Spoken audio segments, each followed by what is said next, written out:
ay meron kaming narinig na pagtawag. Paring Beltran! Mina! Tao po! Agad kong binuksan ang pintuan at humarap sa akin si Gilbert. O pare, nabisita ka.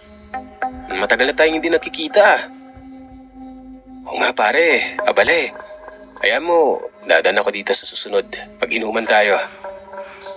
Pare, may itatanong lang sana ako. O sige, ano yun? Tatanong ko lang sana kung gumagawi ba dito yung asawa ko, si Oli. Tanong niya.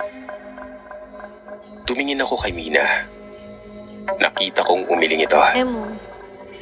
Naiintindihan ko din ang ibig niyang sabihin na baka kapag nalaman ni Gilbert ay baka mapahamak si Oli o mag-away sila. Hindi pare. Bakit? Hindi pa ba umuuwi? Ngumiti lamang ito sa sagot ko. At ang sabi niya ay umuwi na daw. Temo, makinig ka. Nagtatanong lamang umano. Ang importante umano Sa tubig. ay hindi ito pumunta sa bahay namin. Bakit paring Gilbert? May problema ba pag pumunta siya dito? Basta pare, meron lang kaming inaayos ni Yoli ngayon.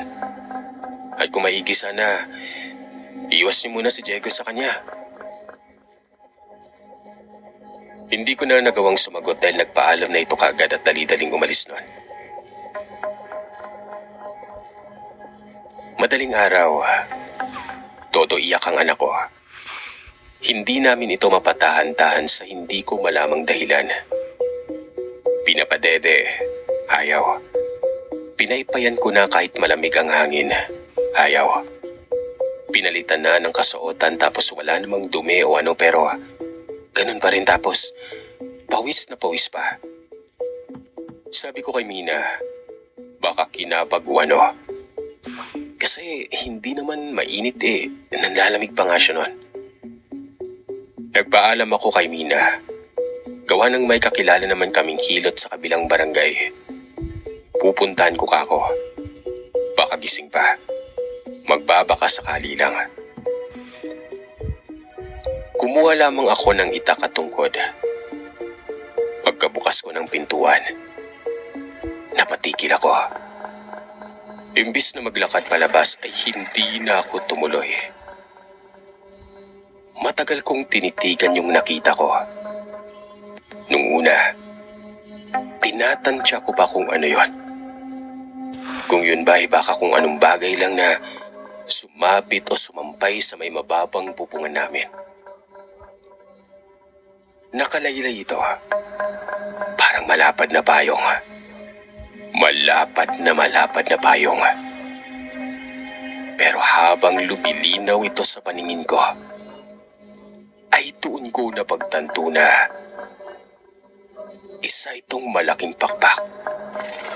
Pakpak na maihahambing mo sa pakpak ng isang paniki. Napatitig ulit ako sa anak ko.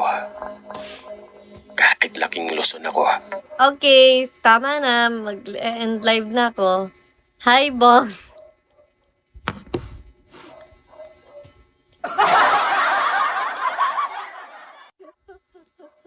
Mag-end live na ako. So, anong kinalaman ng pagtambay sa barangay at pagsundalon? Hindi nga yung tatay nga, di ba? Like, yung pamilya ng girl is sundalo. Salamat, Lola Hinzo.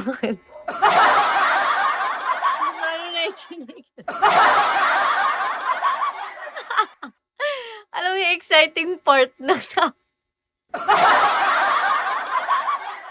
Pasensya na. Nasaan siya?